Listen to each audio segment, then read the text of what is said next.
Yo soy Joaquín Rey, esto es La Voz del 21. Como hemos dado cuenta esta mañana, se han revelado ya los resultados de la nueva prueba PISA del 2018. Esta es una prueba que se hace cada 3 años y Perú, lamentablemente, sigue en la misma posición. Es el último país de Latinoamérica en este ranking, a pesar de que se han mejorado los puntos en las categorías individuales. Surgen una serie de preguntas sobre si estamos en el rumbo correcto, estamos avanzando al paso que esperábamos, qué retos existen en este frente. Vamos a hablar de este tema con Aurelia Alvarado. Ella es directora de innovación de Innova Schools y conoce este ranking, el de la prueba PISA, y podemos entender con ella algunos de los desafíos que tenemos en torno a este tema. Aurelia, ¿cómo estás? ¿Qué tal, Joaquín? Muchas gracias por tenerme acá. Gracias a ti por venir. Bueno, estamos en el camino correcto. Hoy día la ministra Flor Pablo decía que lo que hay que celebrar es que, si bien estamos todavía atrás, estamos en la dirección correcta, por lo menos. ¿Tú compartes esa opinión? Comparto con ella totalmente. Yo creo que en verdad una de las cosas que justo revisaba también con el reporte hoy día es que el director de educación, Andrea Schreiber, decía que justamente Perú era uno de los 7 países de todos los 79 que han sido rankeados en estas pruebas PISA que ha crecido, ¿no? Sabemos que tenemos muchos temas por mejorar, pero hay que celebrar lo bueno, ¿no? Hemos crecido en 13 puntos en matemática, en 17 puntos en ciencias, un poco menos en comprensión lectora, son 3-4 puntos. ¿Qué significan estos puntajes? O sea, cuando uno dice, por ejemplo, tenemos 398 puntos en comprensión lectora, ¿qué significa? ¿Qué mide este ranking exactamente? Bueno, el puntaje es un tema más cuantitativo, pero lo que mide en sí son las competencias, que eso es lo interesante, que las pruebas PISA miden la competencia más no el contenido, que es algo muy importante. Entonces, por ejemplo, ¿no? En matemática, ¿qué miden? Miden justamente la habilidad del estudiante de poder identificar el problema en una situación problemática en matemática, que puedan plantear una solución simple al tema, ¿no? En comprensión lectora, que puedan identificar la idea del texto, que puedan identificar situaciones implícitas, explícitas, ¿no? O sea, no es un tema tanto de conocimiento, sino Para de nada. habilidades, Así de es. competencias. Competencias. Y eso es lo importante, ¿no? Que Ajá. de hecho estamos midiendo lo que hoy en el siglo XXI se valora y es para dónde tienen que estar formados los niños, ¿no? Los estudiantes. Entonces, en ese sentido, creo que sí, haber mejorado 13 puntos hay que verlo en el nivel de la escala. A nivel de los países OCDE, ellos están en niveles de 489, Perú está más en los niveles de 400, 405, entonces estamos bastante por detrás. Pero hemos crecido, digamos, 13 puntos a nivel promedio en cada una de las dimensiones. Ahora, ¿nuestro sistema educativo está enfocado en competencias o estamos más enfocados en aprender contenidos, memorizar las lecciones de historia? ¿Cómo lo ves? Mira, en general, tradicionalmente siempre todas las escuelas han estado enfocadas más en temas de contenidos y ese es uno de los grandes problemas en la industria educativa, que no se ha, digamos, evolucionado lo suficiente a lo que se pide hoy día. Pero sí, por ejemplo, el Minedu ya ha lanzado su nuevo currículo, hay muchas iniciativas privadas que yo conozco personalmente que están justamente yendo a este enfoque por competencias y es justamente lo que tenemos que hacer, ¿no? Que ya esté implementado en todas las escuelas, eso probablemente no sea verdad, pero por lo menos a nivel de diseño, de currículo, sí estamos yendo hacia ese camino.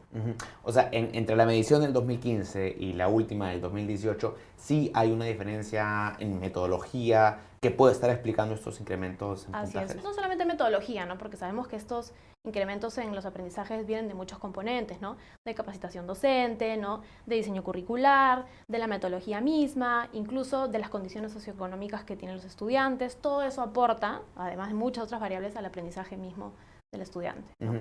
Tú me comentabas antes de empezar que has podido conocer experiencias en países que están arriba en este ranking, Sí. como el caso de Singapur.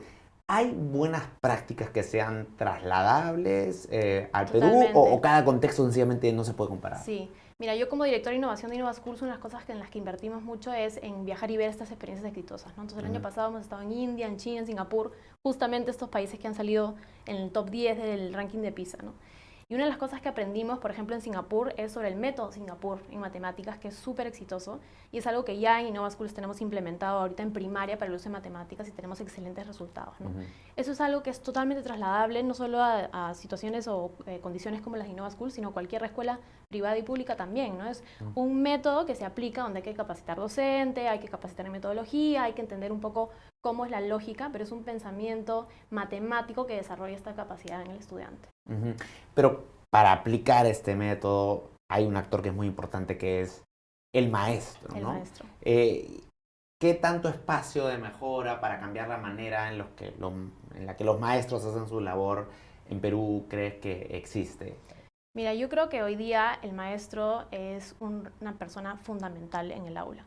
Lo que está cambiando es un poco su rol y yo creo que hoy día hay mucha, por lo menos yo lo veo necesariamente con los docentes con los que veo el día a día, hay mucha necesidad de aprender. Los docentes están hechos para aprender, a ellos les encanta. Entonces, si de pronto tú les muestras una metodología como esta de Singapur o una metodología que simplemente rete al estudiante a tener un pensamiento crítico más elevado, eso de todas maneras va a ser bien recibido. La cosa es que hay que acompañarlo en el proceso, ¿no? No es que ve tú y implementa el método ahí solito, no, ¿no? Tiene que venir acompañado de acompañamiento profundo pedagógico, con los recursos y la capacitación consistente para que eso se dé, pero que el docente está ávido a hacerlo, yo creo que de todas Porque maneras. existe una suerte de, no sé si estereotipo, de que el docente es reacio a ser evaluado, a replantear la manera en la que hace las cosas. No es tu punto de vista, en la Yo creo educación que no. pública, quiero decir. Yo creo que en general, o sea, vamos a encontrar siempre de todo un poco, pero sí creo que hay que confiar mucho en el docente de que si uno lo acompaña en este proceso de cambio, de todas maneras va a ser algo bien recibido.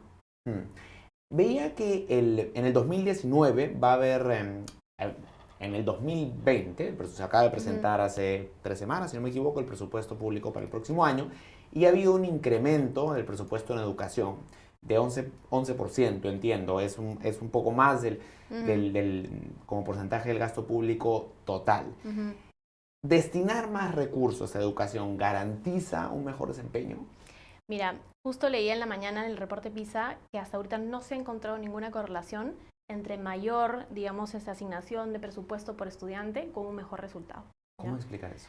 Mira, es una buena pregunta. Yo creo que hasta, si me preguntas a mí mi opinión personal, yo creo que sí destinar más recursos es algo positivo por donde lo miremos, sobre todo en, digamos, en condiciones en las que hoy día el Perú, digamos, asigna un presupuesto que es menor a todo lo que asigna a nivel promedio en el latinoamericano por estudiante, ¿no? Entonces yo creo que aumentar el presupuesto por estudiante es algo positivo por donde lo veamos, pero si ya vemos la data a nivel general, sobre todo a niveles de los países de OCDE, no se ve hoy día un incremento necesario.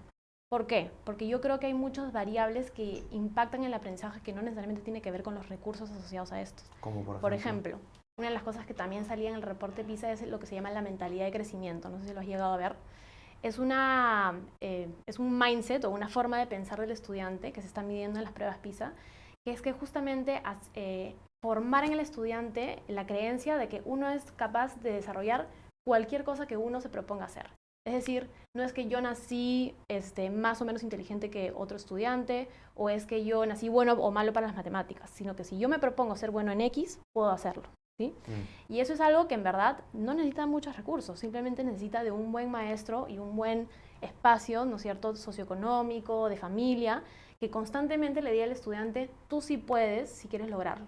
Y eso, por ejemplo, en Innova Schools también lo estamos trabajando muy fuertemente como una estrategia transversal y vemos un resultado muy interesante, donde no necesitas necesariamente más recursos, solamente una estrategia transversal que propicia al estudiante creer que él puede lograr lo que él o ella se proponga.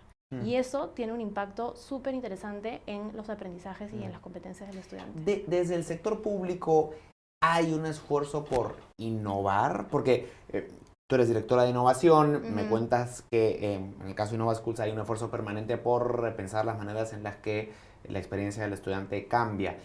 En el Estado, ¿tenemos esa vocación también por buscar innovación en el proceso educativo? Mira, yo creo que en todos los espacios hay capacidad de innovación y ganas de hacerlo. La única diferencia es que obviamente Minedu es pues un organismo bien grande, ¿no es cierto?, con muchos docentes y millones de estudiantes y digamos personal administrativo, y es más difícil mover la rueda, ¿no? Es más fácil mover la rueda en otros espacios más pequeños. Ahora, de que hay ganas de innovar, de todas maneras. Yo conozco gente muy talentosa en Minedu que está buscando justamente cambiar el currículo, que es una forma de innovar, ¿no? Cambiar las formas pedagógicas, cambiar la evaluación docente, y eso creo que es algo positivo en general. Nuevamente, cambiar una forma de ser, sobre todo en un organismo tan grande, no es fácil, ¿no? Entonces hay que tener paciencia, hay que tener harta perseverancia, harta coherencia con las cosas que se dicen, y también ganas, digamos, más que ganas, disposición a fallar, ¿no? Porque justamente en estas, digamos, aventuras de innovar, a veces uno falla y justamente lo que hay que hacer es aprender esos errores para incorporarlos como una lección aprendida en el siguiente ciclo de experimentación, ¿no? ¿Cuáles crees que son los principales retos, si hubiera que identificarlos, en la educación pública para dar un mejor servicio? Mira, yo creo que de todas maneras, siendo el maestro una pieza fundamental es de todas maneras la capacitación y capacidad docente, ¿no? Creo que hay que invertir mucho en ellos, en cuidarlos, en generar bienestar y en hacerles sentir que su rol es importantísimo. De hecho, bueno, yo también trabajo muy de cerca con IPAE y estamos trabajando mucho en revalorizar el rol docente, ¿no? Una de estas experiencias que también tuve como directora de innovación es viajar a Finlandia y vimos cómo el maestro en Finlandia es una figura icónica, ¿no? Es clave en la sociedad. Entonces, cómo desde hoy día podemos revalorizar el rol docente, creo que es algo clave que tenemos que hacer. Otra cosa, de hecho, es el tema curricular, que ya se está haciendo desde Minedu, es justamente buscar el desarrollo por competencias y no necesariamente enfocarnos en contenidos, ¿no? Buscar justamente estas estrategias transversales como la mentalidad de crecimiento para buscar al niño como un centro de resolución o de desarrollo autónomo, ¿no? Y por último, yo creo que sí tiene que haber bastante un tema de condiciones mínimas, ¿no? Sabemos hoy día que la brecha de infraestructura a nivel sector público, ¿no es cierto?, es todavía inmensa. Entonces sí creo que hay un tema bastante higiénico ahí de asegurar las condiciones básicas para el aprendizaje, ¿no? ¿Qué tan importante es el espacio para la educación? ¿Qué tanto condiciona el proceso de aprendizaje el entorno físico en el que éste se da? Mira, no hemos llegado nunca y la investigación en el mundo no te da un número de cuánto, digamos, el espacio físico correlación con el aprendizaje, pero siempre sale como una de las variables de las top 20 que influyen en el aprendizaje del niño, ¿no? Entonces, por ejemplo, tener un espacio amigable donde tengas las condiciones mínimas para el estudiante para aprender, no solo en la escuela, sino en la casa, eso es básico. 2, tener un ambiente que fomente la colaboración. Hoy día el trabajo colaborativo es algo fundamental en las competencias del estudiante. Entonces, si tú tienes un espacio donde es abierto, donde fomenta la comunicación uno a uno con otros pares estudiantes, donde se puede hablar de manera horizontal tanto con el docente como con otros estudiantes del aula, eso propicia mucho justamente el aprendizaje, no solo de contenidos, que hay que manejarlo, pero sobre todo de competencias, que son las que se necesitan hoy día en el mundo ya adulto, laboral, emprendedor, donde fuera que el estudiante quiera desempeñarse, ¿no?